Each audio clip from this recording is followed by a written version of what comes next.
Bonjour à toutes et à tous. Ce cours est destiné aux étudiants du deuxième semestre, Management 2, groupe G et H. Lors des chapitres précédents, nous avons fait le tour des théories managériales qui ont tenté de répondre à la question comment diriger l'entreprise, comment organiser le travail pour atteindre la performance, en développant des méthodes pour améliorer la productivité et l'efficacité de l'organisation. Lors de ce chapitre, nous allons nous intéresser à l'exercice du management qui s'articule autour de 4 fonctions traditionnelles, à savoir la planification, l'organisation, la direction et le contrôle. En effet, chacune de ces étapes fera l'objet d'une section bien détaillée. En effet, la planification, elle consiste à définir les finalités, les buts et les objectifs. Elle procure pour l'entreprise une orientation et réduit l'impact des changements.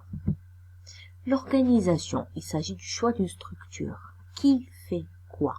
La nécessité du choix d'une structure provient de l'obligation de réunir plusieurs personnes, de combiner leurs efforts afin de réaliser certaines tâches qui sont hors de portée d'un seul individu.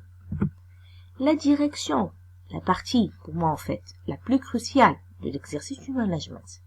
Il s'agit de l'incapacité du manager à faire adhérer ses équipes, ses collaborateurs et ses subordonnés aux objectifs de l'entreprise déjà fixés en phase de planification.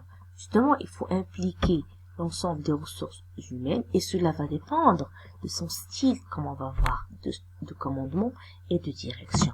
Enfin, il faut contrôler la réalisation des objectifs. Sommes-nous sur la bonne voie? Ou il y a des écarts entre ce qui a été voulu, planifié, et ce qui a été réellement achevé. Donc nous allons commencer par la première étape du processus managérial, à savoir la planification. Nous allons essayer justement de la définir, ce concept, d'énumérer ses principales caractéristiques, ainsi que ses différents niveaux. Et par la suite, nous allons présenter les principales étapes que doit suivre un manager pour planifier. Pourquoi d'ailleurs il faut planifier déjà? Ce qu'il faut savoir, c'est que toute organisation, quelle que soit sa taille, petite, moyenne ou grande entreprise, quelle que soit la nature de son projet, simple ou complexe, et quelle que soit sa finalité, elle doit pouvoir s'adapter à son environnement et faire face aux nombreux changements auxquels elle sera confrontée durant son existence. Si vous vous rappelez bien, on a dit que l'entreprise n'est pas une entité isolée. Elle fait partie d'un environnement qui l'influence, d'un environnement qui change tout le temps. Donc un environnement qui peut être un micro-environnement, donc qui est proche, ou encore un macro-environnement. Cette influence ou cet impact peut être négatif, et dans ce cas-là on parle de menaces, ou encore positif, c'est-à-dire des opportunités, et bien évidemment il faut les saisir. Donc cet environnement qui change, l'entreprise doit s'y adapter. Cette adaptation ne s'improvise pas, elle se prépare. Et le fruit d'une réflexion, d'un travail sans cesse renouvelé, c'est justement l'objet de la planification. Et alors, qu'est-ce qu'on entend déjà par planification? Donc, c'est Fayol, déjà, si vous vous rappelez un petit peu de ce théoricien que nous avons, qui appartient d'ailleurs à l'école classique, avec son approche administrative. Il définit la planification.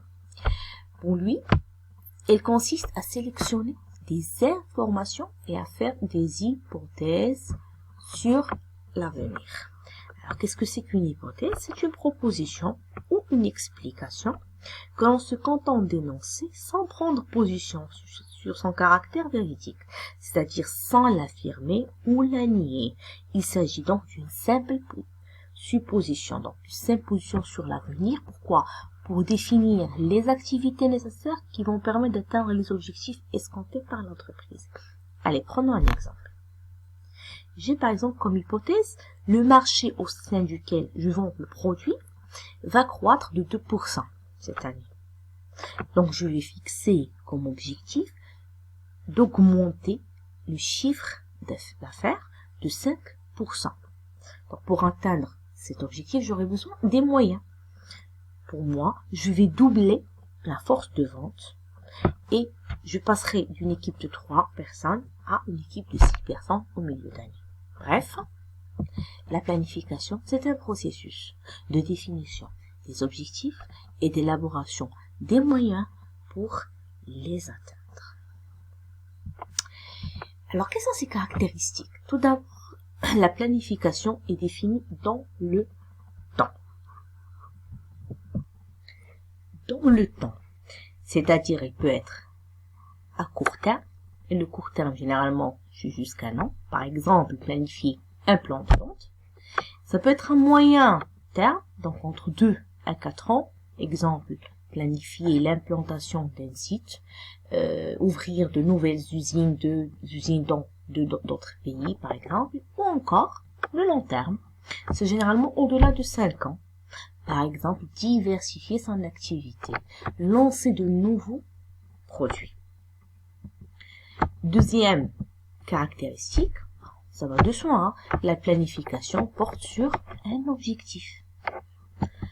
Les objectifs doivent être en cohérence avec la finalité de l'organisation. La finalité, c'est un concept qu'on a eu déjà l'occasion de voir. On entend quoi? On entend par finalité le principe d'existence d'une entreprise, sa raison d'être. Comme vous le savez, il existe plusieurs finalités. On peut avoir une finalité financière, comme le profit, ou encore une finalité sociétale. Donc, par exemple, la prise en compte par l'entreprise des préoccupations sociales et environnementales dans ses activités. Donc, exemple de cohérence entre l'objectif et la finalité, on prend Coca-Cola.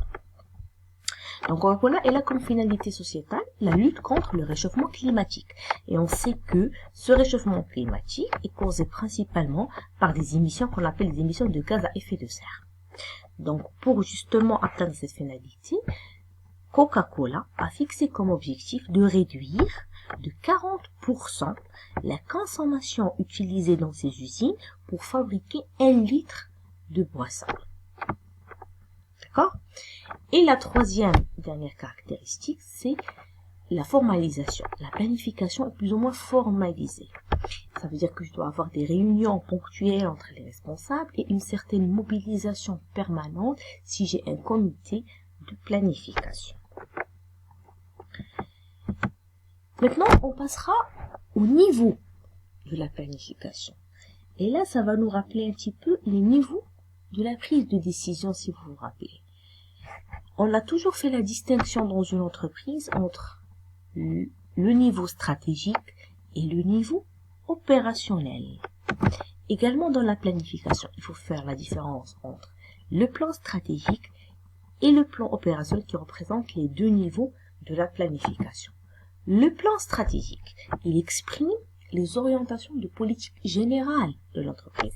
Il organise le changement, il trace un développement cohérent et doit permettre d'améliorer les performances. Donc, le plan stratégique couvre une période assez longue, donc généralement c'est le long terme, donc au-delà de 5 ans en moyenne.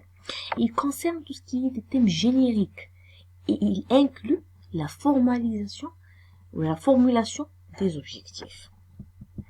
Au niveau du plan opérationnel, il traduit, comme son nom l'indique, c'est la déclinaison, c'est le plan stratégique. Il traduit les orientations stratégiques en programmes applicables par toutes les unités par exemple, de production, tous les départements et services de l'entreprise dans le cadre de tout ce qui est gestion courante. Il garantit la faisabilité financière, il concerne l'ensemble des fonctions. Donc, que ce soit production, marketing, recherche et développement, finance, ressources humaines.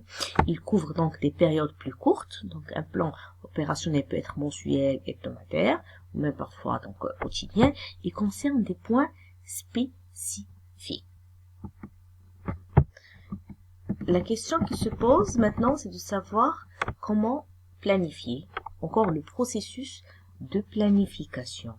Donc, généralement, la planification passe par la définition des objectifs, l'élaboration d'une stratégie, la déclinaison de ces stratégies en plan opérationnel et enfin le fait de contrôler. Donc ça concerne les fins, ce qu'il faut faire et les moyens, la façon de procéder. Le détail de cette partie du processus de planification fera l'objet de la prochaine vidéo. Merci pour votre attention.